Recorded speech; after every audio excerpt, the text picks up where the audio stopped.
If your wallet's thin and you're always broke, and your credit score's just a cruel joke, don't worry, friend, don't lose your chill. We're here to help with some knowledge and skill. Hey everybody, Christy Armstrong, the Fabulous Flying CPA. We're here at All About Money today to talk about building a team. And what I mean by that is you don't have to go it alone. And I understand how hard it is to get financially naked in front of anybody, because there's stigmas about money. If you have a lot of debt, if you haven't filed your taxes in several years, there's a lot of shame around that. And there doesn't have to be with a financial professional or with someone that is on your team. So what I like to suggest to my clients is taking a team approach. My team is the Chicago Cubs. I know you can send We me can your tell. you can send me your sympathy. Hey, 2016 was a good year. Yes, I never thought I'd live to see I know. the Cubs win the pennant. Anyway, so what I mean by a team approach is there's certain things that you need. One really important thing, way before an accountant, is having a good budgeting system. And there's some great apps out there for your phone or your iPad, but one of the two that come to mind are YNAB or Good Budget. Those are highly recommended. And so you have to actually put it like pen to paper. So you have to look at, you want to gather your information and look at it and see where you are. You're going to take a snapshot of where you are, and then you can decide what you want it to look like. An accountant can help you with budgeting. They can also give you some accountability. I have several clients who have come to me for what I call a God plan, a get out of debt plan, because it's one thing to say, oh, I need to get out of debt. But if there's no it's like dieting. If there's no accountability piece, if you're not checking in with a doctor or checking in on Weight Watchers or anything like that, there's no accountability, and you may or may not stick to it because there's no oversight, if you will. And I don't ever shame anybody. I mean, I lived on student loans and credit cards when I was going to school to become an accountant, and I graduated with a lot of debt. And I'm happy to say that everything's paid off. I still owe money on credit cards, but it's because sometimes I think like I have a money tree in the backyard and I don't. And so I will never criticize anyone for that thought process. The other thing to have on your team is a good insurance agent, because you need to take care of your assets. If you don't own a home yet, you're going to certainly have insurance on your car. You may want to have renter's insurance. If you have a nice piece of jewelry, if you've recently gotten engaged, that needs to be insured. It's not that expensive. It's like $100 to insure a $10,000 ring. I would be lucky to have a $10,000 ring. Hint, hint, if anybody's listening. Another good person to have on your team is a financial advisor. I have one of the best. And we check in. We have accountability. We check in at least once or twice a year on where we are, where I want to be. And then the last one is an attorney. You need a good attorney. Even young people need to have a will. If you own anything, you need to have a will, or it's going to go to the state, the government. So when you're putting together your team, not everyone is a good fit, honestly. So it's okay to interview someone and see if you're a good fit. I have clients where I've had to fire them because they weren't a good fit. If I care more about a tax deadline than they do, then that's not a good fit for me, because that's irritating, and we end up having an adversarial relationship. And I want a stress-free life. I don't need that kind of stress. So I will tell you, to be a good client on the client side for any of us, anybody on your financial team, you need to not procrastinate. When someone asks you for information, they don't want to wait 4 weeks to get it. The 24 hours, maybe a day or two. Or if you're on vacation, hopefully you put an away message on your email. The other thing I'm going to tell you is don't mix business with pleasure. Do not have your friend that's an accountant do your taxes. I don't do that because then I feel bad about charging people.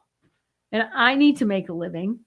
And the other thing is, well, my boyfriend, when we first started dating, he's like, oh, you should be my accountant. I'm like, no, I don't want to be your accountant. I want to be your girlfriend. I don't want to mix those two things because, quite frankly, I've seen your mess of paperwork in your house, and I don't want to be with someone. I don't want to work for someone that's that disorganized. That would drive me nuts. So, getting started can feel very overwhelming on how to put together this team, how to be an adult, taking care of your finances. And there's plenty of people my age who need help with adulting when it comes to opening your mail. I was on the phone with a client today who didn't open his mail from workers' comp, and the audit was due last month, and he got a naughty notice. So, I'm like, you promised you were gonna do this stuff, and here we are. Yeah, I know I'm bad about opening the mail. I'm terrible about opening the mail. I'm gonna give you a letter opener with my Okay. name on it. Oh, thank you. Oh, I have a friend who was terrified to open the mail, and he called me one day all upset. And he said, I got a notice from the IRS. And I said, did you open it? And he said, no. And I said, well, open it right now while I'm on the phone and read it to me. And it says, he opened it and he says, it says I owe $5. I'm like, write them a check.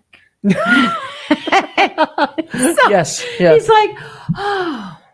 So it's really important to open your mail. Yes, it is. And then, because there might be bills or notices, things expire. You might have gotten compromised. Yep. So I don't, that's a really good financial habit to get in, is opening your mail.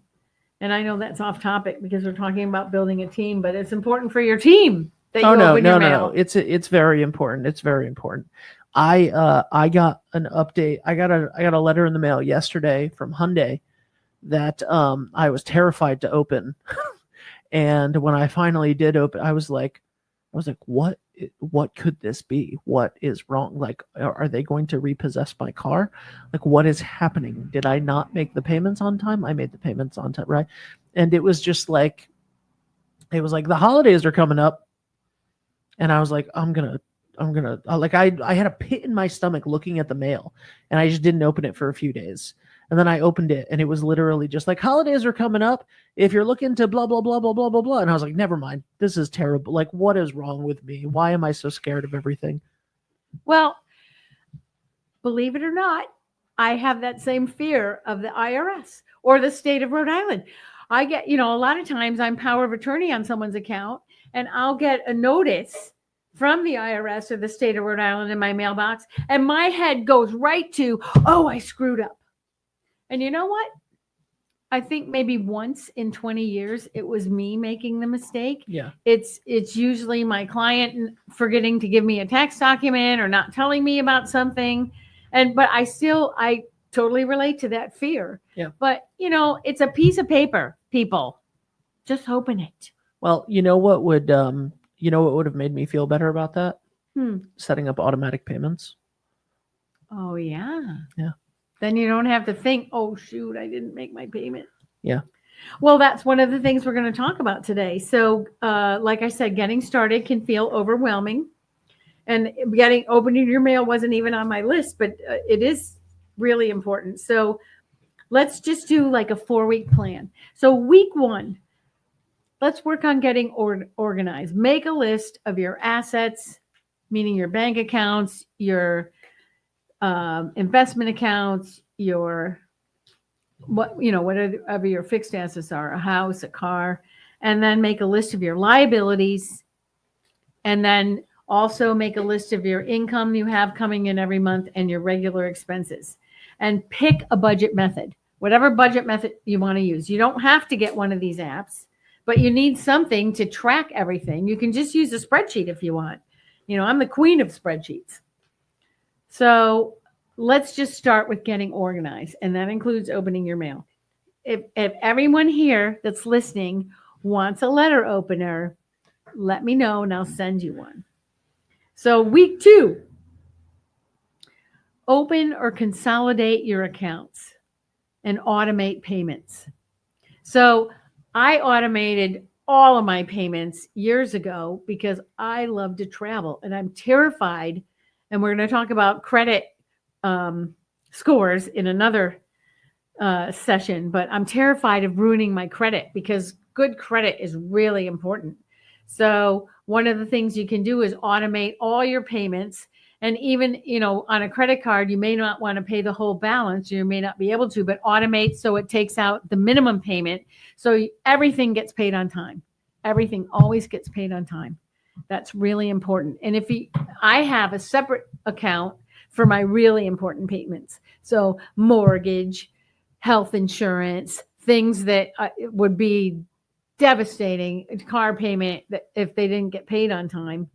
And I just put money in every week to make sure I have enough to cover it when those come out. Week 3, interview your team people. Let's start with the financial planner and a CPA. Some questions to ask a financial planner. Are they a fiduciary at all times? Does that mean they're always looking out for your best interest? I was going to say, that's a funny word. What does it mean? Fiduciary. That means they're acting on your behalf. They have to. They have a fiduciary responsibility to act on your behalf. They are legally bound to act on your behalf. Right. So with my adopted Rhode Island mom, she had an investment advisor that changed companies, and he knew he was changing companies. And for the several months before he moved, and she went with him, she moved her investments over, but for several months before she moved, it looked like she was day trading in her account and she was in her 80s. Like when you're in your 80s, you shouldn't be buying and selling a lot of stuff. You should be in a secure, a safe investment where you're going to buy and hold. So he was not acting in her best interest. He was just bumping up his commissions before he went to this new company, not good. No, I did not report him because she wouldn't let me. But I consider that elder abuse because she didn't know. Sure. I mean, thank God I was looking at her finances. And then you want to know how they get paid. Are they getting paid on a commission for every trade? In that case, he was. So, it behooves the investment advisor to make more trades, even if it's not part of your, and honestly, if you learned anything from finance, it's buy low and sell high. So you want to hold stuff for a while. Yep. And then what's your investment philosophy? Everybody has an investment philosophy. So it's not always buy low and sell high. It could be, it needs to align with yours. There's a risk tolerance. When you're younger, you're willing to have more risk exposure. You're willing to invest in something riskier. Most people are to invest in something riskier and enjoy the possibility of having greater gains, but there's also the possibility of having greater losses. The good thing about that is you have a long time horizon so that it'll even out over time. And also what their financial credentials are. Are they a CFP? There's all kinds of different financial credentials. My financial advisor just got a new one, and he helps, it's specifically to help business owners with succession planning and maximizing their biggest asset, which is their business. And then do they take into account tax planning considerations when they choose your investments? Some investments have tax consequences, higher tax consequences than other ones do. So you want to ask about that. And then your expectations. How often will we communicate? Like I said, I meet with mine once or twice a year. If you want more than that, if you feel like you need more hand holding, you need to, ask that in the interview. And I mean, honestly, we want to do business with people we like, people we feel comfortable with. Mm-hmm. So I've had several clients come to me from other accountants, and they said their other accountant made them feel like they never answered any questions. They just never even looked up from their paperwork when they were meeting with them. And, obviously after seeing me, you can tell I'm not like that. I want to be I can a little bit. I can tell. a little bit. Yeah. Just a little. So, I mean, I want people to feel comfortable and that we're on the same team. We're not adversaries. Yeah. The more you understand about how taxes work, the easier it is for me to help you. You're going to collect the right documents. So, and then week 4, this is just really important. Check the beneficiaries on your accounts and your insurance policies and pick an annual review date with your team members. So when I say check your beneficiaries, every time you sign up for life insurance, even if it's with your employer or you have an investment account or a 401k account at work, you name a beneficiary. Whether you remember doing it or not, they require you to do it. So my friend was divorced for, I would say, at least 10 years, and she still hadn't changed the beneficiary on her life insurance. So her jerk ex-husband, I don't know if she ever has to this day. They've been divorced for a really long time. So if you want money to go to someone you hate, then don't bother doing this last step. But I think it's important that you review who's going to get your assets if something happens to you. And, if they got married or divorced or their name changed, you need to update that stuff because these are legal documents. It's really important to look at that stuff at least once a year. But, we're going to start on week 4 of our little team building exercise. Love it. Love it. This has been a great episode. Well, thanks. And if anybody needs any help, just let me know. I'm here to help. And it's not about money. It's about, for me, it's about being of service. Yeah, I can tell. And you can find her at ChristyArmstrong.CEPA. CPA, not CEPA. CEPA. Come on. CEPA. I may need a financial advisor or at least someone to hold my hand through. I need this show more than anybody else because I just said CEPA. How many people do you think listening or watching are like, this guy's such an idiot. He didn't know that was CPA. I wasn't going to say that. Oh, come on. It was a joke, ladies and gentlemen. Okay. Now I feel very like, all right, say your thing. Let's get out of here. Remember, tell your money where to go instead of wondering where it went.